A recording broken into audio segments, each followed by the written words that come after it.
say this is the biggest win of your career? Yeah, definitely. Go out there and beat a former world champion. It has to be the biggest win of my career so far. Do you think you want a top 5 guy next? Give me a top 5 guy. Give me on New York. I'm ready to go again. Oh, you ready to go to Brooklyn? I'm ready to go to Brooklyn. That'll be a dream come true for me. Did you think that you were going to win the fight before they announced the scorecards? I was pretty confident I had it. When he did take me down in the first and third round, he wasn't very active at all. He was just kind of looking to hold position. I was the more active guy. I mean, other than the big takedown, he didn't do much with it. Even in the third round, I was able to stuff 2 of his takedowns. He was successful with one of them. And on that takedown, he just try to hold and control the position.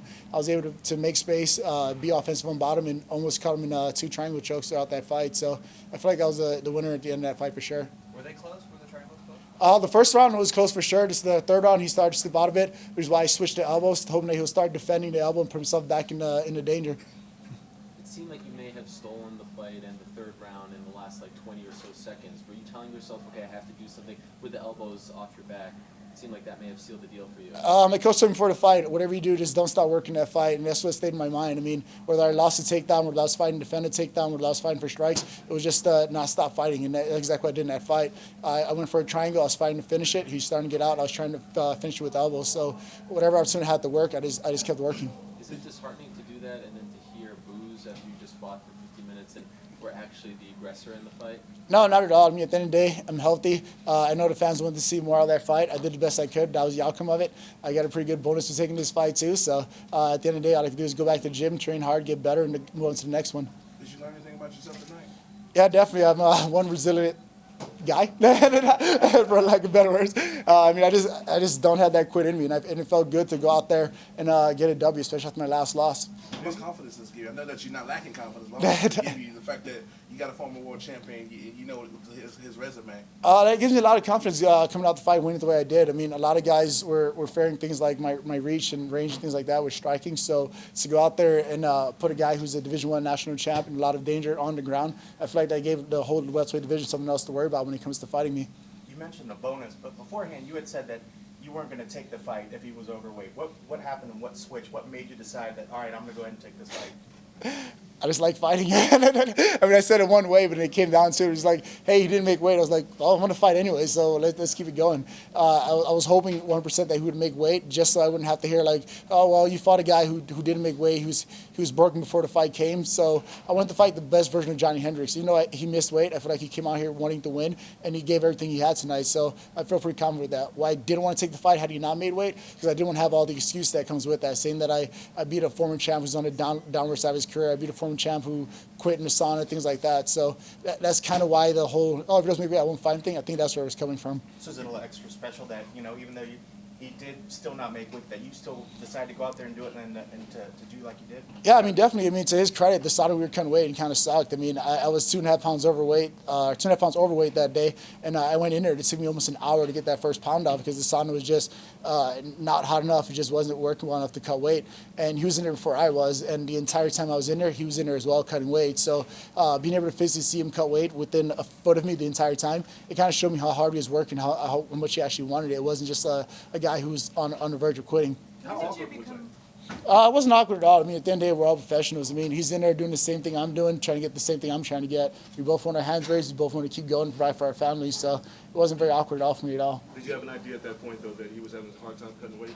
No, not at all. I mean, he probably thought the same thing about me. I mean, I literally spent almost 2 hours in that sauna trying to get 2.5 pounds off. So he was probably sitting there thinking like, oh, yeah, he's having a hard time too. So I don't think it played one factor over the other at all. Do you feel like that at some point that maybe he should have waited because he went in a half hour before the cutoff was, or do you feel like at a certain point your fighters know when their body is done cutting that there's no way you I have no idea. I mean, I can only speak for myself. I mean, this is my 15th fight in UFC at 170, and just for me, well, it would have been the 19th kind of Ultimate Fighter. So for me, making weight is something that's pretty easy. It comes pretty natural for me. So, I mean, he's a professional. Whatever he needs to do to make weight at this point, I feel like he should know and he should be able to do it. Whether it was the cutoff time, whether it was just him having a Christmas dinner, whatever it may be, that was on him to make weight, not me. What was your immediate reaction there? I mean, were you angry at all? No, I mean, when you get a bonus for a guy missing weight, you can't really be much. You can't really be angry. I mean, the fight's on, I get a bonus. I mean, I can't be angry at that at all. What you expected? I mean, before the fight, you talked about you didn't watch his previous work. You looked at him from the GSP fight, the Lawler fight. So that what you saw in the octagon tonight, or you saw something different? Yeah, that was a guy who came out there wanting to win. The fact that he went back to his roots and used his wrestling, that was a guy who wanted to win. He didn't go out there just looking just like go through the motions of it and just barely make it to that fight. He came out there wanting to win. He put everything he had in his takedowns, and he was 100% confident that he'd be able to just control the fight and win that way. So I don't want to take anything away from him. He did a great job trying to do it. I was just able to be a better man tonight using my jiu-jitsu on the ground. You mentioned earlier you wanted to face the best Johny Hendricks. Do you believe that's the best Johny Hendricks? Is that the UFC champion Johny Hendricks? That's the guy that's the clean version of Johny Hendricks. I mean, that's the guy that went back to he said in many interviews, go back to the wrestling room, get back to his roots. I feel like that's what he did for leading up to his fight. He went back to the wrestling room. He was grinding it in day out with guys who were literally 10 years younger than him in the wrestling room trying to get ready for this fight. So I feel like that was the best version of Johny Hendricks they could have given me tonight. You said clean. What do you mean clean? I mean, clean, just like a guy who's, I mean, we both had to go through testing. We both had to go through all that stuff. So at the end of the day, we were both two clean athletes out there just grinding out to see who wanted it more and who had the better skill tonight. Neil, is there anybody particular that you want next? Top 5 guy, I'm ready for it. I know I mentioned Brooklyn, but if we have to wait a week or 2 or a month, whatever it may be, to get a top 5 guy, I'll do that. But I'm ready to fight the top. How long would you willing to wait since you want to get back in the cage? Was that? How long are you willing to wait since you're ready to get back in the cage? The least amount of time as possible, but I'll try to keep myself sane waiting for it. I'm just eager to get back in there. Did you think that when he was champion that he wasn't clean? I mean, who knows, man? There's a lot of talk about what guys look like before and after. I don't want to start making accusations about the guy, but it is what it is. I don't want to make accusations and say he's this, he's that. At the end of the day, we were both two clean athletes that went out there and just fought our hearts out. Did you watch any of his interviews this week? His behavior was a little erratic, to say the least, and did you think that maybe was a sign that this was a guy who was hurting himself going in? You know, he was cutting a lot, he was dehydrated. It just didn't seem like I mean, who knows? I mean, I had a little hookup this week as well. I mean, there was a point where my teammate mentioned, hey, let's go out to dinner at this place. And literally 2 minutes later, I was like, hey, what's the name of that restaurant? And made other dinner reservations where he just told me, like, hey, we're going to this particular restaurant. So as I was cutting weight, I just completely just blew off what he said to me, didn't acknowledge it at all, and just went ahead and started making other plans. So I don't know how hard his weight cut was. I just know weight cutting takes a toll on some of the athletes sometimes, and it affects different people different ways. And he mentioned that earlier today, he mentioned this will be his last fight at 170. Do you think that's the smart call for him at this point?